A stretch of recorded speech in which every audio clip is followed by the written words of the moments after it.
লেখাপড়া ধ্বংসের মূল হচ্ছে মাদ্রাসার হুজুর। মাদ্রাসার হুজুর? হ্যাঁ, কেন? বলার মতন না বিষয়টা, তার সাথে যা আমার হয়েছে রাত্রে। ধরেন স্বাভাবিক একটা সম্পর্ক করতেছে, আমি পুরুষ সেও পুরুষ, আচ্ছা। এখানে একটা নিজের বিবেকই বাজে। মানে আপনাকে মলেস্ট করেছেন জি। তিনি? মাদ্রাসায় যদি পোলাপান ভালো বডি ফিটনেস থাকে ভালো, তার সাথে একটু আঁকাবাঁকা করার মানে জন্য শারীরিক মেলামেশা করার চেষ্টা করতাম? কোনো লেখাপড়ার প্রতি ঘৃণা আমি কারোর কাছে প্রকাশ করিনি যে হুজুর আমাদের সাথে এই ধরনের আচরণ করছে, প্রতিটা হুজুরের প্রতি। বা আমি মূলত কিন্তু কোনো আলেম দেখতেও পারিনি এখন পর্যন্ত। বাসে যে ধর্ষণ হয় এটা নিশ্চয়ই আপনার কানেও আসছে। উভয় দুইজনের দোষ। দুজনের দোষ? যে ধর্ষিত হচ্ছে তার দোষ? তারও দোষ আছে। গাড়ি খালি হয়ে গেছে, আমি তো সাথে সাথে সব যাত্রীর সাথে নেমে যাবো, আমি কেন বসে থাকবো? ওই সড়কের টাকা আছে, এলাকা ভিত্তিক টাকা আছে। এলাকা ভিত্তিক চাঁদা? চাঁদা না, সম্মানী ভাতা। চাঁদা বলা যাবে না, কি চাঁদা বলা, সম্মানী ভাতা আছে কার সম্মানে? সব জায়গায়। ধরেন গুলিস্তান মাঝখানে সম্মানী ভাতা আছে, ওই পুলিশ ভাইরা সিঙ্গেল দিলে ও জায়গায় সম্মানী ভাতা আছে। চাঁদা বলা যাবে না এগুলো? না রে, চাঁদা বললে অসুবিধা, সম্মানী ভাতা। খুব সুন্দর একটা পরিবারে জন্মগ্রহণ করেছেন, খুব সুন্দরভাবে বেড়ে উঠেছেন। পড়ালেখাটা কি করা হয়েছিল কিনা ছোটবেলায়? পড়ালেখা বলতে আমার মা বাবার শখ ছিল আমার আলেম বানাইবে, প্লাস কোরআনের হাফেজ। আমার মামু গোষ্ঠী সব হাফেজ কোরআনের, কিন্তু যে ক্ষেত্রে একটা মাদ্রাসায় আমার ভর্তি করছে, ওই মাদ্রাসায় বেশ মোটামুটি ছোটবেলায় বলতে খুব দুষ্ট ছিলাম, এবং আরবিতে লেখাপড়া খুব ভালো একটা ছাত্র ছিলাম। যে কোনো কারণে ওই জায়গায় থাকিয়ে পড়তাম, তো সপ্তাহে একদিন বাড়ি আসতাম আর 6 দিন ওখানে থাকতাম। মাদ্রাসায় মানে আবাসিক মাদ্রাসা যেটা গালুয়া পীর সাহেবের মাদ্রাসা। এবং দেশ গ্রামে সহ বিভিন্ন জায়গায় কিন্তু এটা চিন্তা করে যে ছেলে যদি আবাসিক মাদ্রাসায় পড়ে তাহলে একটু ভালোভাবে পড়ালেখা করবে, কারণ হুজুররা তাদেরকে একটু ভালোভাবে গাইডেন্সটা দিতে পারবে। তাই কিন্তু হয়। কিন্তু আমার ওই একমাত্র যে পরিবহন জগতে আসা বা লেখাপড়া ধ্বংসের মূল হচ্ছে মাদ্রাসার হুজুর। মাদ্রাসার হুজুর? হ্যাঁ। কেন? তার সাথে সম্পর্ক সে একটু লুবি, মানে যেগুলো বসা বলার মতন না বিষয়টা, তার সাথে যা আমার হয়েছে রাত্রে। আচ্ছা, মানে আপনি শেয়ার করতে পারেন কিছু না মনে করলে? ধরেন স্বাভাবিক একটা সম্পর্ক করতেছে, আমি পুরুষ সেও পুরুষ, এখানে একটা নিজের বিবেকই বাজে। মানে আপনাকে মলেস্ট করেছেন তিনি? আচ্ছা, এটা কি প্রতিনিয়তই করতেন নাকি? না, উনি একদিনই আসছে। আচ্ছা, ওই দিনই আমার কাছে ঘিরে জমে গেছে, পরে তো সকালবেলা চলে এসেছি মাদ্রাসা থেকে। পরে আমার বাবা আমার বিভিন্ন মাদ্রাসায় ভর্তি করছে। আপনার বয়স কত ছিল তখন? তখন আমার বয়স ছিল কত, 10 বছর, 10-12 মতন হবে, একটা আইডিয়া।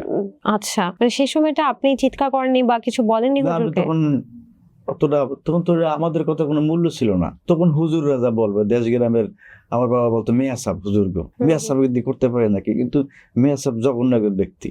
আচ্ছা, দেশ গ্রামের যারা ওই সময় 25-26 বা 30 বছর আগের যে মুরব্বীরা আলেমদের খুব সম্মান করতো, কিন্তু ওরা আসলে একটু ডিস্টার্ব ছিল। মাদ্রাসায় যদি পোলাপান ভালো বডি ফিটনেস থাকে ভালো, তার সাথে একটু আঁকাবাঁকা করার জন্য শারীরিক মেলামেশা করার চেষ্টা করতাম। আচ্ছা, আমরা একটু বলি যে আমরা কিন্তু সবাইকে খারাপ বলছি না, অনেক বড় বড় আলেম আছেন যারা সত্যি ভালো মানুষ, আমাদেরকে ইসলামের পথে আগাচ্ছেন বা আমাদেরকে দিক নির্দেশনা দিচ্ছেন, কিন্তু কিছু মানুষ আছেন তাদের কথাই কিন্তু আপনি বলছেন নিশ্চয়ই, যে আপনার সাথে ঘটে যাওয়া একটা ঘটনা প্রসঙ্গে এই কথাটা চলে এসেছে। যেই ব্যক্তিটা এরকম করেছে আপনার সাথে, তিনি নিশ্চয়ই আপনার থেকে অনেক বয়সে বড়। সে সমতুল্য আমার বড় বাড়ি বসে ছিল। আমার আগের আপনার বয়স তখন কত ছিল? সর্বোচ্চ 14 থেকে 15 হবে। 15 বছর বয়স। তার মানে আপনিও তো কিশোর একজন। কিশোর। আর ওনার বয়স কেমন ছিল? ওনার বয়স তখন 40 থেকে 45 হবে ওনার বয়স। আচ্ছা, মানে আপনি কি অনেক শ্রদ্ধার জন্য তাকে কোনোভাবে থামাননি? মানে 15 বছর একজন কিশোর, তো তাকে থামানো? তখন আমি ওর কোনো অনুভূতি ছিল না, কিন্তু একটা ঘৃণা জমে গেছে মাদ্রাসার প্রতি, পুরো লেখাপড়ার প্রতি ঘৃণা জমে গেছে। আমি কেন কোথাও লেখাপড়া করিনি। সেই সময়টা মানসিক ট্রমাটা কেমন ছিল আপনার? যে খুব খারাপ একটা, মানে বলতে কোনো লেখাপড়ার প্রতি ঘৃণা আমি কারোর কাছে প্রকাশ করিনি যে হুজুর আমাদের সাথে এই ধরনের আচরণ করছে। আপনার বাবাকেও বলেননি? কারোর কাছে শেয়ার করিনি, কিন্তু আজকে যে শেয়ার করলাম। কিন্তু ওই দিন থেকে একটা যে ঘৃণা জমছে প্রতিটা হুজুরের প্রতি, বা আমি মূলত কিন্তু কোনো আলেম দেখতেও পারিনি এখন পর্যন্ত। চাইল্ডহুড ট্রমা নামে একটা ব্যাপার থাকে, যেটা ছোটবেলায় যদি কোনো ভয়ঙ্কর ঘটনার সম্মুখীন হন তাহলে ওই জিনিসটা সবসময় আপনাকে তাড়িয়ে বেড়াবে। হয়তো বা আপনার ক্ষেত্রেও তা হয়েছিল। তারপরে কি মাদ্রাসায় ভর্তি করার চেষ্টা করেছিল? আমার 5টা মাদ্রাসায় ভর্তি করছে, আমি কোথাও লেখাপড়া করিনি। সর্বশেষ আমার নিজের ইচ্ছা, আমাদের একটা প্রাইমারি স্কুল ছিল, ওখানে যে 5-এ ভর্তি হয়েছিলাম। আচ্ছা, বাংলায় কিছুদিন লেখাপড়া করার পর আর ভালো লাগে না, চলে এলাম ঢাকায়। বাস সম্পর্কে জানতে চাই আপনার কাছ থেকে, আপনি কোন রুটে বাস চালান? ঢাকা টু খিলগাঁও মোহাম্মদপুর, এই রুটে? আচ্ছা, জীবনে মানে যত সমস্যা সবকিছু বাসের উপরে মানুষ মেটায় যায়। হরতাল হলে বাসে আগুন দাও, বাস ভাঙো, ঢাকা কলেজ সিটি কলেজ ঝগড়া লাগলো বাস ভাঙো, বাসায় বউ মারছে বা বউ বকা দিচ্ছে বাস ভাঙো, বাস ড্রাইভারকে একটা ঘুষা দিয়ে আসো, এইরকম আমরা শুনি। এটা কি আদৌ সত্য? আদৌ সত্য 100%। ধরেন সকালবেলা আপনি অফিসে বাইরেবেন, আপনার ওয়াইফের সাথে দ্বন্দ্ব হয়েছে, আপনার ওয়াইফ 3টা বকা দিচ্ছে, আপনি ওয়াইফে বকা দিতে পারেন নাই, কারণ ধরে আপনি রাত্রে খাবার দিব না, তাহলে শরীরের ভিতরে জেদ, হ্যাঁ কন্ট্রাক্টরে মারবেন, ড্রাইভারে মারবেন, বাড়ালে গ্যাঞ্জাম লাগাই দিবেন গাড়ির ভিতরে, তাহলে কি জিদ মিলবে? তাহলে ওই জিদটা মিটলো, রিল্যাক্স অফিস করলো। যে এবার অফিসে বললো যে স্টাফ মারিয়েছি, ড্রাইভার মারিয়েছি, শালা বেয়াদব নেশাখোর ড্রাইভার ছিল, গাঁজাখোর কন্ট্রাক্টর ছিল, কিন্তু আসলে আদার সবাই নেশাখোর না। আসলে কি সব ড্রাইভার সব মানে কন্ট্রাক্টর কি গাঁজা খায় বা নেশা করে? ধরেন একটা কোম্পানিতে যদি 100 ড্রাইভার থাকে, 70 জন নেশাগ্রস্ত থাকে, 30 জন ভালো থাকে, 70 জন নেশাগ্রস্ত থাকে। হ্যাঁ, বাংলাদেশে এটা অ্যালার্মিং না? বাংলাদেশে যত পরিবহন না হোক না কেন, ধরেন আমি আপনাকে বোঝাই যে সরকার কি করছে, ডোপ টেস্ট, ওইলে লাইসেন্স নেশাখোররা লাইসেন্স করতে পারবে না। কোথায় হাজার হাজার নেশাখোর তো লাইসেন্স করিয়ে নেয় ডোপ টেস্ট দিয়ে। ডোপ টেস্ট নেয় না তো, মেডিকেলতে একটা সার্টিফিকেট 1500 টাকায় পাওয়া যায়, ডোপ টেস্ট সার্টিফিকেট 1500 টাকায় পাওয়া যায়।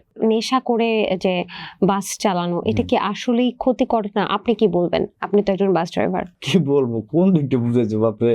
ধরেন একটা আছে, ধরেন এখানে যে বাবা অহরহ পাওয়া যাইতেছে, অহরহ খাইতেছে, আচ্ছা, এটা খাইলে ঘুমায় না, দুনিয়ার কোনো টেনশন থাকে না। বাস ড্রাইভাররা কি বেশিরভাগ বাবা খায়?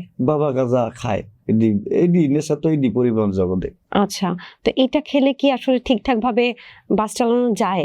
একটা তো নেশা খাইলে ঘুমায় না, গাড়ি চালায় ভালো, ঘুমের কোনো পেরা থাকে না। পরিবহন চালাইলে মনে করেন একটা 3 দিন 4 দিন, ঈদের টাইমে 15 দিন 10 দিনও গাড়ি চালানো লাগে, এক ড্রাইভারের একই গাড়ি, তখন তো ঘুম ঠেকাবার ক্ষেত্রে ওর খাওয়া লাগে। যদি এটা খাইতো, এটা হইলে বিদেশি সেনাবাহিনী গুছিয়ে 2 টান করিয়া, যে ঘুম আসবে না, 8 ঘন্টা ডিউটি, 8 ঘন্টা ঘুমাইতে পারবে না, 10 দিন জাগনা থাকা সম্ভব না। তখন ওই সেনাবাহিনীর ওইটা বাংলাদেশের ড্রাইভার জায়গায় করছেন, এটা অহরহ, শুধু ড্রাইভার না। নেশা যদি না করে এমন কোন লোক তো আমি দেই না, আমি দিই সবাই এটা ভদ্রলোক নেশা। কিন্তু আপনি কি এটাকে পজিটিভলি বলতেছেন? আমি খাই না, অতএব আমি এটা ভালো মনে করি না, আমি এটা খারাপ ভাবে। মানে আমি বলছি যে আপনি যে ধরনের ড্রাগস এর কথা বলছেন, এটা খেয়ে গাড়ি কি আদৌ ভালোভাবে চালানো যায়? Is it possible? না, আপনি কি অ্যাবনরমালিটি দেখেননি? যেটা খাইতে চালা যায়, মানে অতিরিক্ত খাওয়া হয়ে গেলে ওর ব্রেন সেন্স ঠিক থাকে না, হয়তো একটা দুর্ঘটনা ঘটবেই। আচ্ছা, আমরা যেহেতু একজন বাস ড্রাইভারকে পেয়ে গেছি, আর একটা বিষয় একটু জানতে চাই যে বাসে কোনো অ্যাক্সিডেন্ট হলে, মানে বাস যদি কোনো ধাক্কা দেয় বা ইভেন বাস যদি আল্লাহ না করুক কোনো অ্যাক্সিডেন্ট ঘটিয়ে কাউকে মেরে ফেলে, তখন বাস ড্রাইভার বাস নিয়ে জোরে চালিয়ে তাকে পিষে মেরে পালিয়ে যায়। তো কোনো অ্যাক্সিডেন্ট ঘটলে বাস ড্রাইভার কেন পালিয়ে যায়? অ্যাক্সিডেন্ট তো বাস ড্রাইভার করে না। ধরেন আপনি পথচারী রাস্তার এপার থেকে ওপার যাবেন, আপনি গাড়ির গতিটা খেয়াল করতে পারতেছেন না, গাড়িটা 40-এ চলতেছে, বা ঢাকা সিটির মধ্যে বলতেছি 30-40-এর উপরে টান ওঠে না, তাদের ওই 30-40-এর গাড়ি 40-এ রানিং আছে, আপনি 40-এর আপনি গাড়ির সামনে দৌড় দিচ্ছেন, আপনি যদি ওই গাড়িটা হার্ড ব্রেক করতে যান, ওই গাড়ির ভিতরে যাত্রী দুর্ঘটনা ঘটবে, গাড়ি নাইলে পল্টি দেবে, একদিক দৌড় দেবে। তখন ড্রাইভার চিন্তা করে কি, একটা মারিয়ে 10 জন বাঁচাই। একটা গাড়ির ভিতরে 40টা সিট থাকে, 40 জন বসা থাকে, 20 জন খারাপ থাকে, 60 জন বাঁচাবে না একজন মারবে? একজন বাঁচাইতে যাই কি 60 জন মারবেন? তাহলে সেক্ষেত্রে পালিয়ে যাওয়ার রিজনটা পাবলিক গণদোলাই, যে সুযোগ পাইছি মারিয়া লই, মানে বাস ড্রাইভারকে মেরে ফেলবে, এই ভয়ে চলে যায়, এই ভয়ে চলে যায়। আবার অ্যাক্সিডেন্টের মূল কারণ আপনার অটোরিকশা হয়। আপনি ঢাকা মেডিকেলে যান, বাস ড্রাইভারদের মূল শত্রু কে? আমাদের শত্রু কেউই না, কিন্তু মূল পুরো পাবলিক, বাংলাদেশে পুরো মানুষের শত্রু অটোরিকশা। কেন? অটোরিকশা আর মোটরসাইকেল পাঠাও যেগুলা, কেন? ধরেন আপনার গাড়িটা চলতেছে রানিং এ, সোজা আছে, মোটরসাইকেল হুট করে ডাইনে ঘুরে দিছে, গাড়ি ব্রেকে সামলাইতেছে না, যে বলে আমি একজন ভুক্তভোগী, আমার দায়ী কই। হাইকোর্টের সামনে শিক্ষা ভবনের মসজিদের ইমাম সাহেব, আল্লাহ ওনাকে বেস্ট নসিব করুক, আমি ওনার জিনিস যত বছর বাঁচি থাকবে ওনার জন্য দোয়া করি, কারণ উনি একটা সত্য কথা বলে গেছে। আমি যাবো পেশ ক্লাব, সে যাবে শিক্ষা ভবনের দিক। তা আমার গাড়ির সামনে ওনার জামাই বউ 2 জন আমার বাসের তলে পড়ছে। মারা গেছেন? না, মারা যায় নাই, হালকা একটু ওনার ওয়াইফ একটু অসুস্থ হয়েছে, ইনজুর্ড হয়েছে। ওই জায়গায় তাৎক্ষণিক যারা পুলিশ ডিউটিতে ছিল, এরা আমার গাড়ি আটকাইছে, আমি স্টেরিংতে নামছি, ওই হুজুরের দড়িয়ে উড়েছি, তার ওয়াইফ আমি ধরি নাই, কারণ সে একজন আলেমের বউ বা সে একজন আলেম। তখন আমি জিজ্ঞেস করলাম যে হুজুর দোষ কি আমার না আপনার? আপনি যেটা রায় দেবেন এইটাই, আপনি আমার বাঁচাইতেও পারবেন, মারতেও পারবেন। তখন হুজুর আমার পরিচয় দিল যে আমি শিক্ষা ভবনের মসজিদের ইমাম, আপনার কোনো দোষ না, আপনি যান, আমি আমার ওয়াইফ নিয়ে চলে যাই। কিন্তু পুলিশ আমাকে ছাড়লো না। যে অ্যাক্সিডেন্ট করছে সে সত্য স্বীকার করছে, সে চলে গেছে, কিন্তু পুলিশ আমার কাছ থেকে 4,000 খাইছে তাৎক্ষণিক ভাবে। অটোওয়ালাকে শত্রু বলছেন কেন? অটোওয়ালা ওদের এখন বর্তমানে যে অটো রিক্সা গুলা পুরো ঢাকা সিটির ভিতরে অগো, ঢাকা সিটির যত রাস্তা অগো, আপনি একটা তাৎক্ষণিক প্রমাণ দেখাই, আপনি যান বা যারা দেখতেছে তারাও যাচাই করুন। মতিঝিল শাপলা চক্কর থেকে একবারে আপনি দৈনিক বাংলা পর্যন্ত মেট্রো স্টেশন, এই দুই সাইড অটো রিক্সা দিয়ে ভরে রায়। একটা প্রাইভেট বা একটা বাস যাওয়ার রাস্তা থাকে না, শুধু অটো।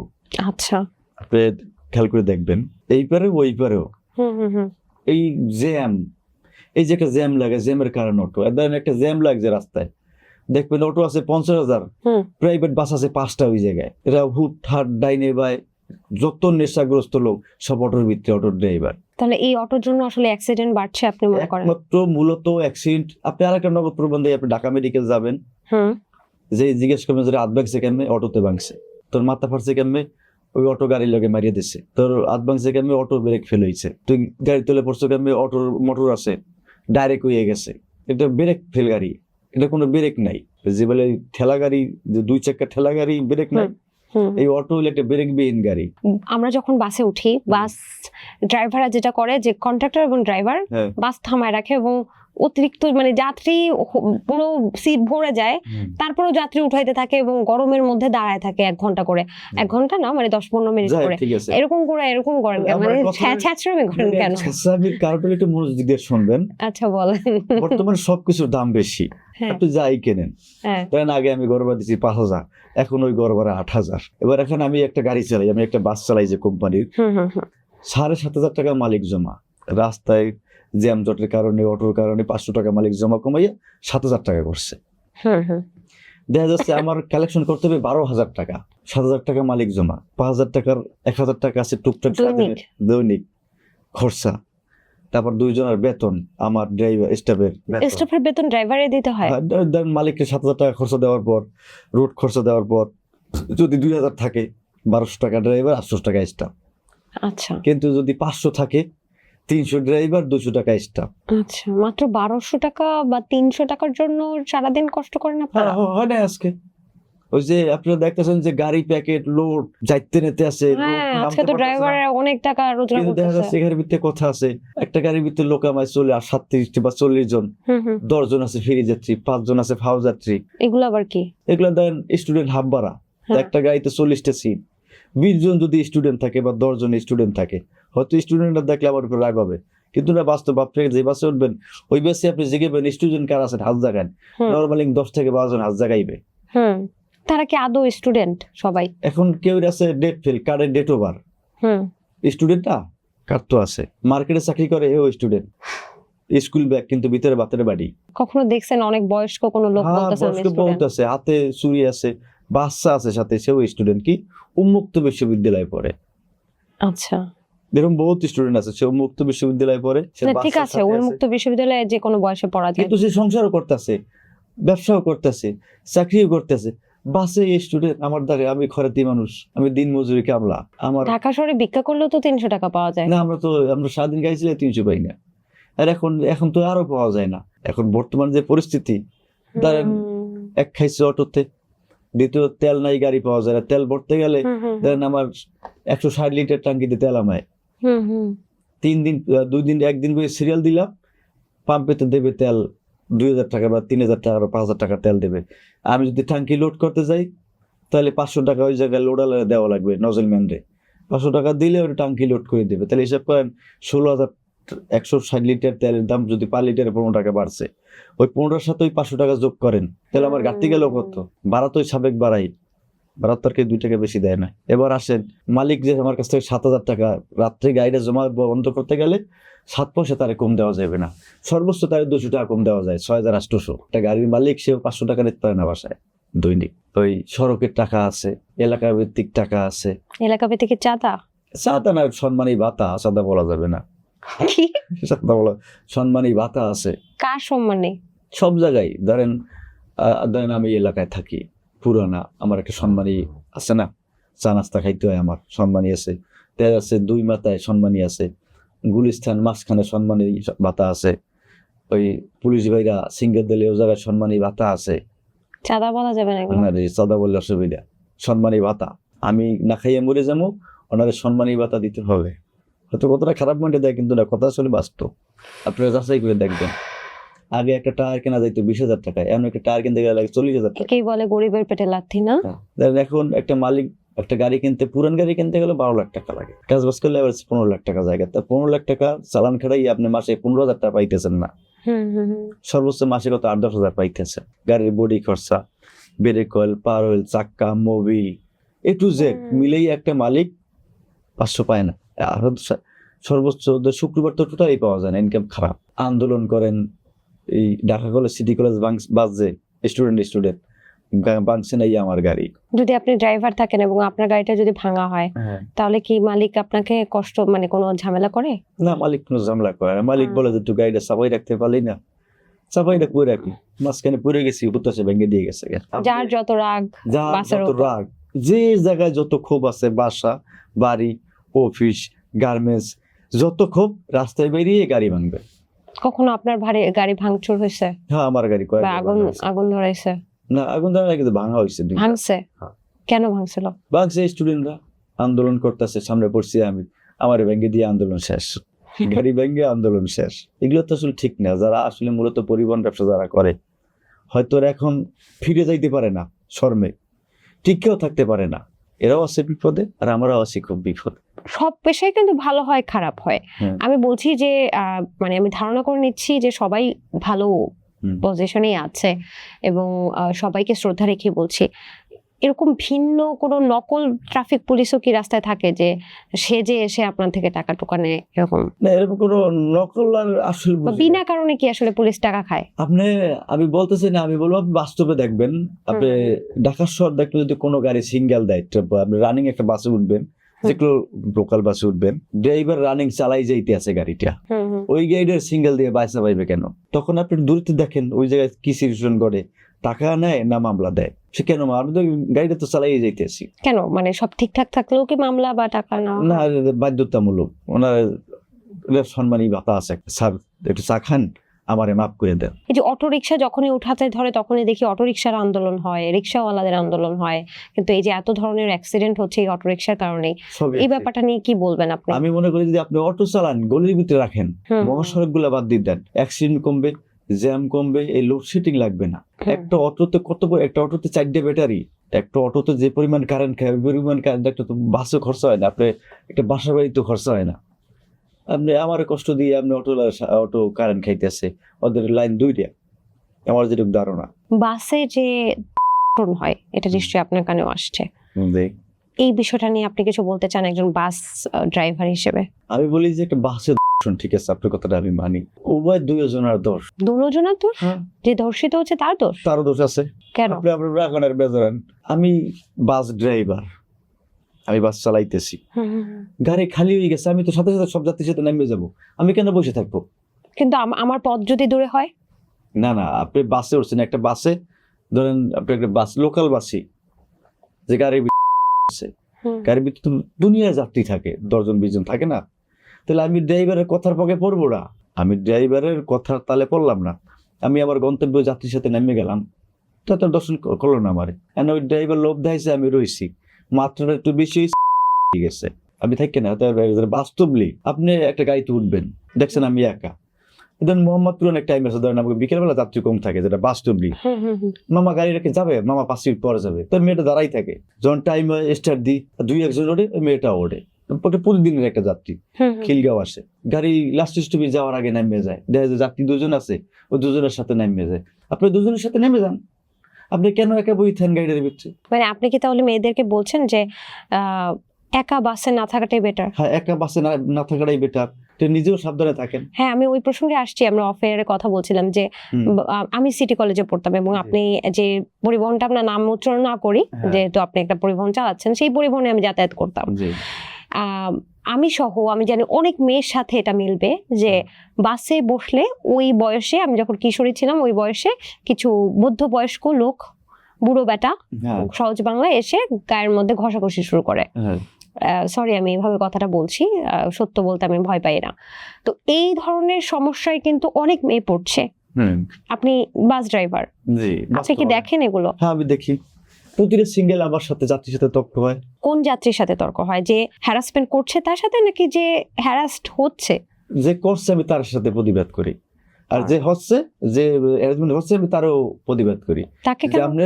আপনি লেবাসটা পরিবর্তন করেন, আপনি লেবাসটাই কারণে হয় আপনার ধাক্কা মারতেছে। আবার কিছু আছে সে ভদ্র, গাড়িতে সিট পাইতেছে না, দাঁড়িয়ে রয়েছে মেয়ে। আবার কিছু পুরুষ আছে ভাই, পুরুষ নামে খুব জঘন্য, একটা নিকৃষ্ট ব্যক্তি। ওর মা বাবা আছে কিনা আমার মনে হয় না, ও একটা ধাক্কা দেবে হুদো জায়গায়। ওই একটু ধাক্কা দিয়ে কি মজা পায় এরা? এটা জানি না, আমার হয়তো মা বোন আছে কিনা আমি সঠিক জানি না। আবার দেখছে আমি বলি, যারা আমার এই লাইভটা যারা দেখবে, আমি ওই যাত্রী, যে মা বোন, এদের সবাইকে বলি আপনি সতর্ক হন। আপনি বাসে উঠবেন, ওইটা হয়তো একবারে মাঝখানে বান বাসের, নাহলে একবারে সামনে যান। আপনি উঠে গেটের সাথে উঠে যদি দাঁড়ান বা বসেন, আপনার একটু বিরক্ত বা একটু হ্যাজমেন্ট হইতেই হবে। সুযোগ পেলেই এরকম সুযোগ হয়। পেলে আমি একটু ধাক্কা দেওয়ার চেষ্টা করব। আর লেবাসের কথাটা বললেন যে, লেবাস ধরেন একটা স্বাভাবিক, একটা মেয়েদের যে স্বাভাবিক পোশাক পরা দরকার, এখন যদি আমি একটা গোল গলার গেঞ্জি গায়ে দিছি 5 ইঞ্চি গ্যাপ বা 7 ইঞ্চি গ্যাপ, আমি তো ও জায়গায় তো পুরুষের সবাই তো আর এক না, আলেমরা উপবারেই থাকে, তা আমি থাকতে দোষ কি? তাহলে আপনি যদি একটু গেঞ্জিটা ঠিক এইভাবে গায়ে দেন, সমস্যা কি আপনার? পাবলিক পরিবহনে আসলে স্বাধীন ড্রেস পরার জন্য আপনি বলছেন না তো? আচ্ছা, বর্তমানে চলমান যে সংকট চলছে, ডিজেলের দামও তো বেড়েছে, এটা নিয়ে কি আপনি কিছু বলবেন? মানে বাস মালিকদের কোনো সমস্যা হচ্ছে কিনা, বা বাস ড্রাইভারদের কোনো? এই ডিজেলের দাম বাড়াতে সবারই সমস্যা, বাস মালিকদের, আমরা যারা ড্রাইভার আছি আমাদেরও প্রচুর সমস্যা। এক হইলে আমরা পাম্পে তেল তো ঠিক মতন পাই না। ধরেন আমি 13 ঘন্টা সিরিয়ালে রয়েছি, যে কোনো এক পাম্পের নাম বলবো না, আমার এলাকায়, আমি যে এলাকায় থাকি, যে এলাকায় আমার পরিবার এলাকায় পাম্প, 13 ঘন্টা সিরিয়াল থাকার পর আমার 3000 টাকার তেল দেবে। পাম্পের ম্যানেজার বলতেছে 3000 টাকার তেল দাও। বললাম তোর 500 দিন টাঙ্কিটা লোড করে দে। তখন উনি 500 টাকা টাঙ্কি লোড করে দিল। এখন সম্মানই আছে, সম্মানী ভাতা দেওয়া লাগছে না, তো 3000 টাকার তেল দেবে, আমার চলবে 1 ট্রিপ, তো সারাদিন আমার গাড়িটা চললো না। তাহলে আপনি হিসাব করেন, এমনি লিটারে বাড়ছে 15, আর ওই 500 টাকার যোগ করেন 15 টাকার সাথে কত হইলো? আমি 13 ঘন্টা ফাও খাটলাম ওই জায়গায়। বাস ড্রাইভারদের সবচেয়ে বড় দুঃখ কি? বড় দুঃখ, এদের সম্মান নাই কোথাও। আমি গাড়ি চালাইতেছি, আমার 7000 টাকা, আমার 12000 টাকা কালেকশন করতে হবে সর্বনিম্ন। আমি সকালে চাবি দিয়ে লইছি, চুক্তি আমার 12000 টাকা কালেকশন করতে হবে, মালিক জমা 7000 টাকা দিতেই হবে, 200 টাকা কম। তাহলে দেখা যাচ্ছে আমি একটু ব্রেক করছি 2 মিনিট দূরে যাত্রী বেশি লওয়ার জন্য, পিছনে এক যাত্রী মাথা ফাঁসাই থাবড়াইতেছে যে এই নেশা করে যাস না কা, এই নেশা করে বাড়াস না কা, এই তুই সামনে আয় তোরে দেখাই দেবো, তাই মুখখানে যাবি না ফিডামু। এই 5 টাকা বাড়া দিয়ে আমার জীবন তেজপাতা বানাই দিয়েছে। আপনাকে মাথায় থাপড়ায় চালানো? মাথায় থাপড়ায় এমনও যাত্রী আছে যে ধরেন ওই লাথি মারি পিট পেছে, যে গাড়ি টান জোরে টানাস না কেন, বসতে টানাস না কেন, বিভিন্ন পদের। আবার সিটি বাসে যারা ড্রাইভার, বাস ড্রাইভার, এরা তো না পারে কইতে, না পারে সইতে, সবার অত্যাচার, কোম্পানির অত্যাচার। কোম্পানি এবার বিভিন্ন জায়গায় হ্যারাসমেন্ট হয়। এই কিছুদিন আগে আমাদের কোম্পানিতে একটা দুর্ঘটনা ঘটছে, জানি না সত্য না মিথ্যা, আমাদের ড্রাইভারটা এখন নাই কোম্পানিতে, একটা ভালো ভদ্র ড্রাইভার, সামাজিক। এক যাত্রী উঠছে, এলাকা ভিত্তিক খুব পাওয়ারফুল লোকের আত্মীয় স্বজন, কিন্তু তারা দেখে মনে হয় না যে তার পকেটে ছিল 3 টাকা। সে বলে 4.5 লাখ টাকা ছিল তার পকেটে। তারপর চুরি করছে, স্বর্ণ ছিল 4 আনি। কিন্তু আমার যে 4.5 লাখ টাকা যদি তার পকেটে থাকে, সে বাসে উঠবে কেন? লোকাল বাসে সে তো রিক্সায় চলে আসতে পারে 50 টাকা ভাড়া দিয়ে। সে নামবে, ধরেন বাসাবো, সে চলে গেছে মুগদা, ড্রাইভারের মারতে মারতে। মারছে কেন? গাড়ি জোরে টানালো না কেন, বা ব্রেক করলে না কেন? আমি তো নামবো বাসাবো, আমি মুগদা যাবো কেন? 3 স্টপেজ বা 4 স্টপেজ দূরে যাবো কেন? কিন্তু টাকা কি, টাকার ব্যাপারটা উঠলো? যে কেসাল হয়েছে, ঝগড়া হয়েছে, বলছে যে ড্রাইভার আমার টাকা নিয়ে গেছে। টাকা নিয়ে গেছে? হ্যাঁ বলছে। এখন যদি আমি আমার প্রশ্নটা, আপনার সাথে 5 লাখ টাকা আছে, আপনি কেন ঝগড়া করবেন বাস ড্রাইভারের সাথে? আপনি 5 লাখ টাকা নিয়ে আপনি রিক্সা দেন, বাসেই উঠছেন, আপনি যে স্টপেজে নামার কথা, আপনি টাকা নিয়ে ওই স্টপেজে নামিয়ে যান, আপনি আর 3 স্টপেজ ওভারটেক করে গেলেন কেন? আচ্ছা, এটা তো একটা খুব দুঃসাহসিক, দুঃখজনক একটা ঘটনা। আপনার সাথে এরকম কোনো দুঃখজনক ঘটনা ঘটেছে? মানে আমি যেটা বলছিলাম যে মেয়ে মানুষ তো সামনের দিকে বসে, সাধারণত ড্রাইভারদের পাশেই বসে, তো সেক্ষেত্রে কোনো হ্যারাসমেন্টের অভিযোগ আসছে কিনা আপনার বিরুদ্ধে, যে আপনি কাজটা করেন নাই কিন্তু তারপরও বলছে যে না মামা আপনি তো আমার দিকে তাকাইছিলেন? এখন ওই যে দূরে লুকিং গ্লাস আছে, ধরেন যদি আমি গাড়িটা বামে লইতে যাই, তাহলে লুকিং গ্লাসের দিক তাকান লাগবে, তাহলে মনে করছে যে আমার দিক তাকাইছে, কিন্তু আসলে তো আমি তার দিক তাকাই নাই, আমি তাকাইছি তার লুকিং গ্লাসের দিক। আমার লুকিং গ্লাস আমি বামে গাড়িটা টার্নিং লুম, প্রাইভেট আছে কিনা, বা মোটরসাইকেল তো খুব ডেয়ারিং, ফাঁকা পাইলেই মাথা ঢুকাই দেয়, ওর দেহ যাবে কিনা খবর নাই, অটো রিক্সা সামনের চাক্কা ঢুকিয়ে দিয়ে বই থাকে যাইবে কিনা, আমি ভাঙে লইলাম যাত্রা খাইলো, হাত ভাঙলো নয় পয়ে ভাঙলো নাহলে গাড়ি ভাঙলো। এখন এই মনে করছে আমি এর দিক তাকাইছি, কিন্তু আসলে না, আসলে আমি লোকের কাছে দিক তাকাইছি। ওইটা নিয়ে দ্বন্দ্ব দেখা যাচ্ছে, এক কথা দুই কথায় মারামারি হাতাহাতি। ওই দিন মার খেলাম বহুত মানে সার্চিং দিকে গেছে গা, মারি উঠে গেছে গা। ওই মহিলা মারছে আপনার? মহিলারা মারে, দেখেন আমার দিক তাকাইলে তো এর দিক তো তাকাই নেই, আমি তাকাইছি ভাবে তাকাইছি ডাইরে। আমার মনে হয় যে আমরা কখনো এই বাস মামাদের গল্প শুনি নাই, এই প্রথম মনে হয় কোনো বাস ড্রাইভার কোনো পডকাস্টে, আমার জানা মতে আমি দেখিনি, পডকাস্টে বসেছে এবং ওনাদের কথাও শুনতে পারছে। আমার কাছে খুব মানে আমার এই যে লোম দাঁড়িয়ে যাওয়ার যে ব্যাপারটা, লোম দাঁড়িয়ে যাচ্ছে যে আসলে আপনাদেরও কষ্ট থাকে, আপনাদেরও কথা থাকে যেগুলো আমরা শুনতে পারি না, অনেক অন্যায় হয় আপনাদের সাথে যেগুলো আমরা দেখতে পাই না। আমরা খালি মনে করি বাস ড্রাইভারের সাথে একটু ঝগড়া করলাম, আজকে তো আমার দিনটা ভালো যাবে, আমার জিতটা মিটলো না। আচ্ছা, আপনাদের হ্যাপিনেসটা কি? সবচেয়ে খুশি কবে লাগে, ভালো লাগে? জাতি যদি বলে মামা ভালোভাবে চালাইছো বা ধন্যবাদ তোমাকে, তখন মনে হয় যে না, আসলে সারাদিন কষ্ট হয়ে যায় জায়গা। দ্বিতীয়টা হ্যাপি যদি মালিক খুশি থাকে যে না আজকে জমাটা ঠিক মতন দিতে পারছি, মালিক একটু মাথায় পোষা দিলে যে না, কিন্তু আসলে মালিকও মাথায় পোষা দিতে পারে না, কারণ হ্যার মাথায় কেউ পোষা দেয় না। আমার যে গাড়ির মাহাজন, হ্যার মাথায় কই পোষা দেয় না। প্রতিদিন কত টাকা থাকে আপনার? কোনোদিন 200 থাকে, কোনোদিন 500 থাকে, কোনোদিন 1000 থাকে, কোনোদিন থাকে না। এই 200, 500, 1000-এর জন্য এত অত্যাচার? এখন বর্তমানে তার চাইতেও খারাপ। এখন এই তেলের দাম বাড়ার পরে, তারপরে এই রাস্তাঘাটে জ্যাম জট হতে, ধরেন আমি সাপোজ বুঝি আপনারে, এখন একটা জ্যাম লাগে শাহবাগের থেকে শুরু হয় জ্যাম, সিঙ্গেলে পারাইলি ওই জ্যাম একবারে মৎস্যবন পর্যন্ত যাত্রী নেমে জায়গা, 20 টাকার ভাড়া 10 টাকা দিয়ে নেমে যায়, গাইডে লই যাওয়া লাগে খালি, রাত্রে তো জমা শর্ট। তাহলে আমি নিমুখী আর মাহাজন রে দিমুখী, আর আপনি খাবেন কি? আমি খাবো কি? আসলে যারা ড্রাইভার মনে করে যে আসলে কত, যে আপনি যে বলেন যে ড্রাইভাররা কেন নেশা করে, একটা ড্রাইভারের বাসায় 2টা বাচ্চা আছে, ওয়াইফ আছে, মা আছে, বাপ আছে, তার আজকে টাকা দরকার 2000, সে বেতন পাইছে 500, সে কি নিয়ে যাবে বাসায়? কষ্ট, ওই 500 টাকার পিনিক খাইয়ে হয়ে থাকে গাড়ির ভিতরে। কাল যদি 2000 পাই আনতে বাসায় যাবো, কালকে যদি 1500 পাই যাবো, কিন্তু কালকে ওর কপাল খারাপ, একটা রিক্সা ভাঙছে, একটা অটো রিক্সার চাক্কা ভাঙছে, ঠিক করতে লাগবে কত 2000। ওই জায়গায় পুলিশ আইবে, এলাকার লোক আইবে, সবাই বলবে রিক্সাওয়ালারে কেন মারলি, রিক্সাওয়ালারে কেন বাংলা। দেখা যাচ্ছে ওই রিক্সার এক চাক্কার পিছিয়ে যায় 10,000, ড্রাইভারের কাছে তো নাই, তাহলে মালিক পক্ষ লোকায় যে মিট করে দিছে, এই ও খাইবে কি আজকে, ওর আজকের দিনের বেতন, ওই চাক্কার টাকা, আবার ওই মামার টাকা। চাক্কার দাম 2000 গেছে, কিন্তু 10,000 মালিকের 5 দিন বা 1 মাসের ইনকাম ওই 10,000 লইয়ে গেছে। কপাল কি খারাপ নেই? আজকে থেকে আর কখনো পাবলিক বাসে আমি বলবো না মামা আমি স্টুডেন্ট। আর মামার হাইকে তো কোন স্টুডেন্ট আজ পর্যন্ত বাগনিরা দিয়ে যায় টাকা। ও মাই গড, কি ভয়ঙ্কর! আপনার 2000 সাল থেকে আজ 2026 বছর এই গাড়ির জগতে কোন যদি মামা ডাকছে কেউ, তারা এক লগে 4 বছর মামা খুব গাড়ি চালাইছো, খুব ভালো ড্রাইভিং করছো, মাসি দেখা হবে, ভাড়া শেষ, 80 দেখা করার ভিতরে শেষ, ভাড়া দেয় না।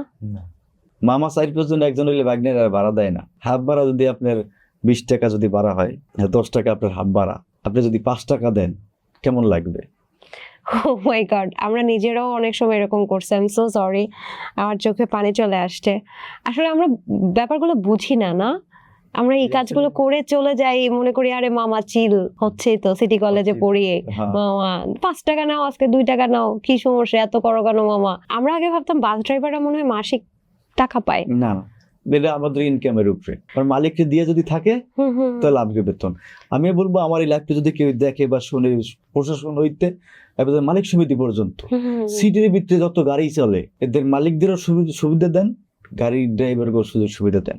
কিন্তু বাস ড্রাইভাররা তো আবার উচ্চ ভাড়াও দাবি করে, এটাও তো শোনা যায়। না, উচ্চ ভাড়া দাবি উচ্চ ভাড়া মাঝে মাঝে ঈদের সময় বা বিভিন্ন ঈদের সময় যদি আপনি একটা আমাদের আমি একটা কোম্পানি গাড়ি যদি 5 বছর আপনি যদি 5 টাকা হয়তো একদিন আমার দিতেছেন, সারা বছরই আপনি আমার ভাড়া কিন্তু কম দিয়ে গেছেন, মামা 10 টাকা নাও, 5 টাকা কম আছে, কিন্তু আপনি ঠিক আছে বাস ড্রাইভার জঘন্য খারাপ, স্টাফও খারাপ, ড্রাইভার খারাপ, আপনি বলে দেখেন যে আমার কাছে ভাড়া নাই, ড্রাইভার বা স্টাফ আপনার সাথে কোনো কথা বলে কিনা দ্বিতীয়বার। কিন্তু ড্রাইভার যদি কারো কাছে সুযোগ চায়, ওরা কিন্তু সুযোগ কেউ দেয় না। বাংলাদেশে যত পুলিশ আছে, যত প্রশাসন সরকারি চাকরি করে, বাসে উঠে ভাড়া দেয় না, যত পুলিশ প্রশাসন কর্মকর্তা সরকারি কাজ, তাই এরা কোনো বাস ভাড়া দেয় না। ফ্যামিলি সহ উঠলে ওরা ভাড়া দেয় না, এরকম ভাড়া লাগে না, সরকারি এরা পাস দিয়েছে বিআরটি সরকার, কোনো পুলিশ বাসে উঠলে ভাড়া দেবে না। তার ফ্যামিলি নিয়ে উঠছে, সেও ভাড়া দেবে না, অথচ সে আমার কাছ থেকে ফ্রি সুবিধা নিল। আমি যদি তার কাছে কোনোদিন যাই, টাকা ছাড়া সে আমার সুবিধা দেবে না, সে আমার চিনবি না যে আমি কে। আচ্ছা, বাস যে যে ঘন্টার পর ঘন্টা জ্যামে থাকে, আমাদের তো অনেক গরম লাগে, আপনাদের গরম লাগে না? আমার তো গরম লাগে, তেমন তো কষ্ট সহ্য করি 2 টাকা পাওয়ার আশায়। কিন্তু এই যে বাসে যে জ্যামটা থাকে, এই জ্যামে কিন্তু প্রচুর ক্ষতি। তেল যায়, তেলের গাড়ি, ওই গাড়িটা যে স্টারে থাকে তেল যাইতেছে, ওই তেলে কিন্তু 2 কিলো বা 3 কিলো দূরে যাওয়া ও, যায়। তেল গেলে আপনার পকেট থেকে তো যাবে টাকাটা। হ্যাঁ, তেল গেলে মালিকের পক্ষে, আমি যে মালিকের 7,000 টাকা দিব, ওখান থেকে মালিকের তেল খরচা A to Z সব খরচা দিয়ে মালিকের দেখা যাচ্ছে 500 পায় না সারাদিনের তেল। বুঝছি। আচ্ছা, আমার কাছে একটা অভিযোগ আসছে, মানে অভিযোগ আছে, সেটা বলেন। হচ্ছে বাস মামারা স্টুডেন্টদেরকে তুলতে চায় না, বিশেষ করে সিটি কলেজ, ঢাকা কলেজ, ওই এলাকা দিয়ে যখন যান, আপনি তো ওই রুটেই বাস চালান। জি, ওই সময় সিটি কলেজ, ঢাকা কলেজ ছুটি হলে যে বাসগুলো যায়, টাস করে দরজা লাগায় দিয়ে দৌড় দেয়, স্টুডেন্টদেরকে নেন না। কিন্তু স্টুডেন্টরা আপনাকে এরকম আদর করে মামা ডাকে, স্টুডেন্টদেরকে নিতে চান না কেন? যে আপনি এক লোকের 10 জন উঠছেন হ্যাঁ, বা 20 জন উঠছেন, আমার একটা গাড়িতে 40 জন যাত্রী লওয়ার সুযোগ আছে। আচ্ছা, 40 জন দাঁড়াইলে 20 জন, 60 জন। এখন আপনি 20 জন স্টুডেন্ট উঠছেন, যাইবেন কি আগামাতা সিটি কলেজ ধরছেন, গুলিস্তান আইবেন, মানে আমার কাম সারা। 20 জন উঠছেন, 200 টাকা বাড়াইবে, যদি 50 টাকা দেন, 100 টাকা দেন, বাসে যদি 5টা স্টুডেন্ট উঠলে যথেষ্ট। যদি 20 জন স্টুডেন্ট থাকেন একটা গাড়ির ভিতরে, এই জন্য নেন না। আবার উঠা পুরো গেট আটকাই থইবেন, পিছনে যাইবেন না, বইবেন না, চিল্লি ফাল্লি অস্থির, পুরো বেদিক। পাবলিক উঠবে, স্টুডেন্ট দেখে পাবলিক ওঠে না, গাড়িতে বোঝাই। কখনো কোনো খাইস্টা যাত্রী আপনার বাসে উঠছিল? হ্যাঁ, বহুত উঠছে। কেমন একটা বলেন না উদাহরণ। খাইস্টে যদি বলতে চাই, তো ধরেন ওই যে স্টুডেন্ট আছে বা কিছু মহিলা যাত্রী যারা আছে, কি করেছে? এর মানি ব্যাগে বা এর পাশে টাকা আছে, আচ্ছা, কিন্তু সে আমারে 5 টাকা কম দিবে। হাজারো যাত্রী বা মহিলা যাত্রী যারা বেশিরভাগ, এই মানুষগুলো কিন্তু আবার যে রেস্টুরেন্টে গেলে টিপস দেয়, ধরেন 50 টাকা, 60 টাকা, না 100 টাকা। 2 টাকাও দেয় না আমার যেটা বিশ্বাস। যে গাড়ি ভাড়া মারে, হে কি আরেকজনের, আপনি যে গাড়ি ভাড়া আপনি আমার ভাড়া দিলেন না, হ্যাঁ, আপনি ফকিরের 500 টাকা দান করলেন, এটা আপনার দ্বারা কি মনে হয়? আর এই রেস্টুরেন্টে খাইতে গেছেন, ওই ওয়েটারে 50 টাকা বকশিশ দিয়েছেন, দেখছে কেন ওয়েটারে, আর আপনি যে আমার ভাড়াটা 5 টাকা কম দিলেন, পুরো গাড়ি যাত্রী দেখলো কোন জায়গায় বাড়ছে আর কোন জায়গায় কমছে। ওই 5 টাকা যারা কম দেয় তাদেরকে খাইস্টা যাত্রী বলে। এরা খাইস্টিয়া। বাস ভাড়া মারা কি মনে করেন? আমি সারাদিন কষ্ট করি, এই যে গরম, এই গরমে সকাল 6টায় স্টার্টিং বলে রাত 10টায় নামি। নামে দেখা যাচ্ছে যদি আপনি ঠিক মতন ভাড়া দেন, তাহলে আমি 500 টাকা বেতন পাবো। আপনি মনে করতেছেন কি হয় তো মালিকে যাইতেছে, কিন্তু না, মালিকের যায় না, যায় তো আমার মালিক। তো চাবিটা যখন আমি সকালবেলা যখন চাবি লইছি, তখন তো মালিকের কাছে কন্ট্রাক্ট 7,000 টাকা তারে দেবো। আচ্ছা, দিন প্রতি 7,000 টাকা জমা। 7,000। মালিকের ওখানে ম্যানেজার আছে, কর্মচারী আছে, মিস্ত্রি আছে, গ্যারেজ ভাড়া আছে, তেল আছে, দেখছে মালিকও পায় না 500 টাকা। কিন্তু আমরা মালিক মনে করি আপনি আমার ঠকাই দিয়ে গেছেন, আমি পাইলে আমরা 200 টাকা। সারাদিন কষ্ট করলাম, খাইলে হবো না। মানে কিছুদিন 3 দিন আগে গাড়ি চালাইছি, 400 টাকা বেতন পাইছি। আমি 400 টাকা বেতন পাইছি একদিন গাড়ি চালিয়ে, সকাল 6টা থেকে রাত 10টা পর্যন্ত। দুঃখজনক। বাসে ছিনতাইকারী এবং হিজড়া জনগোষ্ঠীরা ওঠে, তো বলা যায় যে প্রথমত ছিনতাইকারী বিষয়টা আসি। আপনারা কি লুকিং গ্লাসে দেখেন যে ছিনতাই হচ্ছে, বা এই বিষয়গুলো কি দেখেন? দেখেন, আপনি যে বলছেন যত ড্রাইভার আছে বা স্টাফ আছে, এরা কম বেশি সবাই চেনে। কারে চেনে? এই ছিনতাইকারী যারা, আপনারা ছিনতাইকারী দেখে চেনেন? হালকা পাতলা চিনি যে একটা যাত্রী, আপনি আবার একটা রুট দিয়ে আমি চলতে আসি প্রায় বছর কি বছর, ধরেন আমি একটা রুটে আজকে প্রায় 20 বছর, একটা রুটি বা 5 বছর বিভিন্ন রুটে, কিন্তু এক রুটে আমি 20 বছর, হেল্পারি থেকে কন্ট্রাক্টর ড্রাইভার, এখন আমি এক রুটি সবই চিনি। 2টা গ্রুপ, একটা হচ্ছে মহিলা ছিনতাইকারী, একটা হচ্ছে পুরুষ ছিনতাইকারী। মহিলারও ছিনতাই করে? হ্যাঁ, ইয়াং বসি মহিলা ছিনতাইকারী আছে। গসমে মসমে 3 সাইড উঠবে, আপনার লগে টাকা আছে, আমরা গসে মসে বিদিক বানাই লই যাবে, দেখবেন টাকা নাই। পুরুষ ছিনতাইকারী উঠছে, দেখবেন যে একজনে। ওয়েট, মানে মহিলারা কি তাহলে প্রেমের ফাঁদে ফেলে তারপর ছিনতাই করে? 100%। আচ্ছা, ভালো আপনার একটা গ্রুপ আছে 5 জন, বেশিরভাগ শাহবাগ এই কাজটা করে। আচ্ছা, আপনি উঠতেছেন, আপনি হাতেই রেখে দেবে সব। একটা পুরুষের ব্যাট দেয়, 3-4টা মহিলা আচ্ছা, ব্যাট দিয়ে আতাই মাথায় ঘষা মশা দিয়ে আপনি লই যাবে। আপনি তো তাদেরকে চিনেন, আপনি বলেন না কেন? আমি বলে দিই যে পকেট মানি ব্যাগ মোবাইল সাবধান, আপনি তারপরে সাবধান করেন। ও, যখন ড্রাইভাররা বলে যে পকেট মানি ব্যাগ মোবাইল সাবধান, তখন ছিনতাইকারী বাসে উঠে দেখে বলেন? আমি এটা শুনেছি বাসে, ড্রাইভার চিৎকার করে উঠে যে বলে যে সবার পকেট মানি ব্যাগ মোবাইল সাবধান, মানে সেই সময় আপনারা ছিনতাইকারীকে দেখেন এবং এই কথাটা বলে দেন। কিন্তু আপনি সরাসরি বলেন না কেন এই যে এই মহিলাটা ছিনতাইকারী বা এই লোকটা ছিনতাইকারী? কালকে যে আমার একলা পাই যে বিলিট দিয়ে পোস্ট দেবে, একলা আমার ছাড়াইবে কেডা? আপনাকে পোজ দেবে? হ্যাঁ, ওই যে ডাইন সাইড দিয়ে পোস্ট দিয়ে দৌড় দেবে। দিয়েছে এরকম কখনো? দেয়, অনেক ড্রাইভার তো মাহাতো হয়, অনেক স্টাফের মাহাতো হয়। এই জন্য আপনারা বলেন না? না, আমরা তো একটা বলি তো, আপনি তো সতর্ক করে দিলাম যে যখন বৃষ্টি পড়বে, আবহাওয়া অধিদপ্তর বলে না যে বৃষ্টি হওয়ার সম্ভাবনা আছে, তাহলে আপনি হাড়ি পাতিল খাতা বলে গুছিয়ে রাখবেন না। তো পকেট মেরে উঠছে, মানি ব্যাগ মোবাইল সাবধান রাখেন, একটু পিছনে যাই দাঁড়ান, গ্যাদারিং এ থাকেন না। আচ্ছা, এটা মানে একটা সতর্কতা। দেওয়ার জন্য আমি বলার পরও আপনি যদি খারাই থাকেন, দেওয়ার জন্যই আপনি খাই রয়েছেন, আপনি ওরা দিতে আইছেন, আপনি আর খাইতে আনছেন, ও আপনি ডুবিতে লইয়ে গেছে। আর এই হিজড়াদের যে ব্যাপারটা, ইসরায়েলের তো এরা তো পুরো বাংলাদেশি এখন বাস উঠলে 10 টাকা দিতে হইবে। আপনি একটা বাচ্চা হয়েছে, তাই না? আমি ড্রাইভার, আমার যখন বাচ্চা হয়েছে 5,000 টাকা নিছে, বাধ্যতামূলক টাকা দেওয়াই লাগবে এখন। আর বাসে উঠলে প্রতি 5 জাতি 10 আমার মনে হয় কি এই হিজড়া জনগোষ্ঠীকে নিয়ে আরো বেশি কাজ করা উচিত, কারণ ওনাদেরও তো আসলে হয়তো ওনারা যদি এখানে বসে থাকতো ওদেরও মনে কষ্টের কথা থাকতো, তাই না? আজকে যেমন আপনার কথাগুলো শুনতেছি, তো আমার মনে হয় ওদেরকে যদি আরো বেশি, ওনাদেরকে যদি আরো একটু কাজে ইনভলভ করা যেত। ধরেন আমরা যদি ওদেরকে, কোনো অফিস কিন্তু একজন হিজড়াকে এমপ্লয় করবে না, এটা ওই অফিসের সমস্যা। আমি কিন্তু একজন হিজড়াকে জব দিচ্ছি না, তাহলে আমার সমস্যা। আমার উচিত তাদেরকে আরো বেশি জব দেওয়া, কাজে ইনভলভ করা, তাহলে হয়তো এই চাঁদাবাজি বিষয়টা চলে যেত। আপনি ইসলামদের এটা সাদা, আপনার একটা মানুষ সারাদিনে কয় টাকা খাইতে লাগে? ধরেন আমার 500 টাকা সারাদিনে খরচা আছে, তো ওর তো 500 বেশি ইনকাম করে, তাহলে 500 টাকা নিয়ে তুই ঘরে যা। আপনি এতগুলো মানে কতজন মানুষ মোটামুটি বাসে উঠতে পারে একদম ফুল প্যাকড? 36টা 32টা 40টা 40টা। এই 40 জন মানুষের ওয়েটটা মাথায় নিতে হয় আপনার, যে এই মানুষগুলোর জীবন আমার হাতে। যখন বাস চালান তখন মাথায় কি কাজ করে? তখন একটাই টেনশন যে 40 জন আছে, যদি আমি আর 20 জন পাই তাহলে আমার একটু কেসটা ভালো হইবে, আর যাত্রীগুলো আরো ভালোভাবে পৌঁছে দেওয়ার দায়িত্ব, যে স্টুডেন্ট নামাইতে হইবে। দেখা যাচ্ছে 40 জনের ভিতরে একজন তেরা আছে, বাসাতে বোর মার খেয়ে আইছে, ভাই আমার মন মানসিক নষ্ট করে দিল, ওই 40 জনের সুস্থের যাত্রাটা হারাম করে দিল। তখন আমি গাড়ি ব্রেক করিয়া দাঁড়াইয়ে চিল্লাম, ওই চিল্লাইবে, ওই একজনে মারতে হইবে, একজনে ফিরেইবে, পুরো টাইমটাই বেকারটা গড়াই দিল এক ব্যক্তি যে বাসাতে মার খেয়ে আইছে। বউর সাথে পারে নাই, আপনার সাথে আমার সাথে লাগিয়ে গেছে। লাগার একটা সুতা লাগবে, এত লোক এত উড়াউকা, এত মেজাজ গরম, বাসাতে অফিসে আইবে, বউ মারছে বা 2টা গালি দিছে, ওর কিছু পুরো মেজাজ চড়া। ওর যত জ্বালা আছে ক্ষোভ আছে আমার উপরে মিলিয়ে যাইবে, কিন্তু ও তো 40টা যাত্রী ক্ষতি করে গেল, 5 মিনিট টাইম লস করে গেল। আচ্ছা, যাত্রীদের 3টা অভিযোগ আপনি বলেন, কি কি অভিযোগ থাকে আপনাদের উপর? যাত্রীরা তো অভিযোগ করে যে আমরা নেশাখোর। আচ্ছা, 1 2 শালারা চুরি করে, চুরিও করে। যাত্রী চোর, ভাড়া বেশি করে, চুরি করে, মালিককে ঠগায়। ও আচ্ছা। আর একটা নেশা করে আইছে, বা বিভিন্ন নেশা। আর 3 নাম্বার হইলো কি আর কইছে, এত দাঁড়াও কে, এত মানুষ উড়াও কে, এত মানুষ উড়াই কেন? ভাই আমার জায়গায় আপনি একদিন আসেন, সকাল সন্ধ্যাতে আমার লাগে সারাদিন থাকেন, মালিকের জমার টাকা না দিয়ে ওই টাকা আমি আপনার পিছিয়ে খরচা করবো। আপনি দেখেন, আমি যখন চাবিয়ে লই তখন কোম্পানি আমার কি বলে, মহিলা মানুষকে মানে মহিলা সিট যেটা, সেখানে পুরুষরা বসে থাকে, এটা নিয়ে অনেক গ্যাঞ্জাম হয়। এবং যেটা হয় যে মহিলারা ড্রাইভারের আশেপাশেই থাকে। এটা কি আপনাদের জন্য মানে ভালো নাকি খারাপ, কোনটা কি মনে হয়? মানে সামনের দিকে মহিলা সিট হওয়াটা কি? সামনের দিকে মহিলা সিট হওয়াটা ভালো, কিন্তু মনে করি সামনের দিকে যদি মহিলা একবারে ধরেন, এখন যে পেডে গেট যে গাড়িগুলা মাঝখানে যে গেট, ওই গেটের সামনে যে সিটগুলো থাকে ওইগুলো যদি মহিলা পায়, ওর তো সুবিধা, নাম তো সুবিধা। দেখা যাচ্ছে যে পিছনে যদি সিট হবে মাঝখানে, ওই মহিলাটার যাইতো অসুবিধা, আইতো অসুবিধা। আমরা কিছু পুরুষ আছি, পাশা দিয়ে একটা চাপ দেবো, নিলে আদা কেন একটু বাজাই রাখবো না আমার সময়, সেটা আপনি কি মনে করেন জানি না।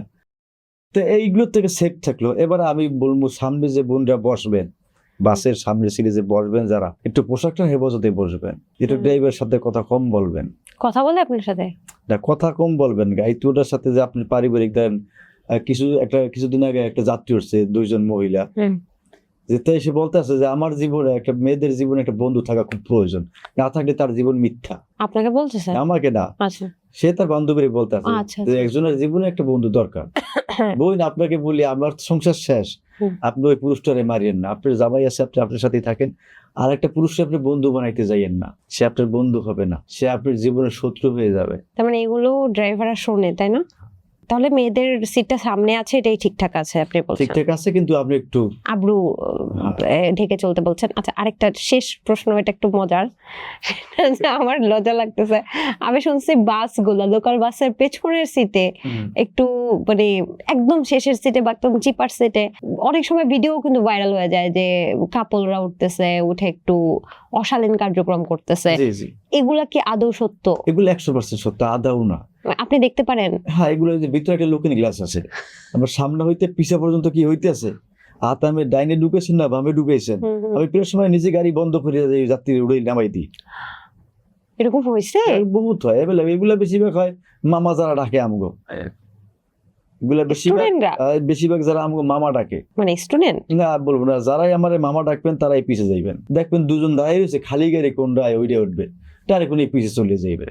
কিন্তু এই কাজগুলো যারা করেন বাসে উঠে আমি এদেরকে বলবো আপনি কিন্তু সব দেখেন। এগুলা রিজিক, আপনি আর ডাইনে দেন না বাম সাইডে দেন, ড্রাইভার কিন্তু দেখে, ড্রাইভার কি সামনে সব যাত্রী দেখে, গ্লাসের দিক চাইলেই যে গাড়ির ভিতরে লোক গ্লাস আছে আপনি পাশার একবার পা হইতে মাথা পর্যন্ত কিন্তু গ্লাসে দেখা যায়। তাই? হ্যাঁ, আচ্ছা। আমি আপনি বুঝাই দেন এই যে গ্লাসটা, এই যে লুকিং গ্লাসটা, হ্যাঁ। এই যে কিন্তু ঠিক আছে আমার মাথার উপরে, এই চোখটা একটু উপরে দিলি পিছনে কি আছে একটু সব দেখা যায়। এরকম আপনি থামিয়ে তারপর এরকম আমি বের করে গুলিস্তান 0 পয়েন্টে আমি নিজেই গাড়ি বামে চাপাই দিয়ে যাত্রী করে নামাই দিছি, ছেলে আর মেয়ে নামাই দিয়ে সেগুলো করো না ভাই, রিজিক, এটা আমার রিজিক, আমার ফ্যামিলি চলে, আমার মালিক খায়। এই যে মিস্ত্রি আছে, এইটা পরিচালনা করার জন্য মিস্ত্রি আছে, একটা গাড়ির ভিতরে 5টা 7টা ফ্যামিলি জড়াইনে থাকে।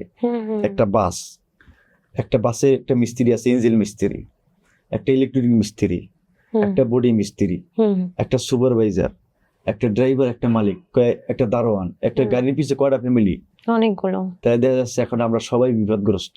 একদমই তাই।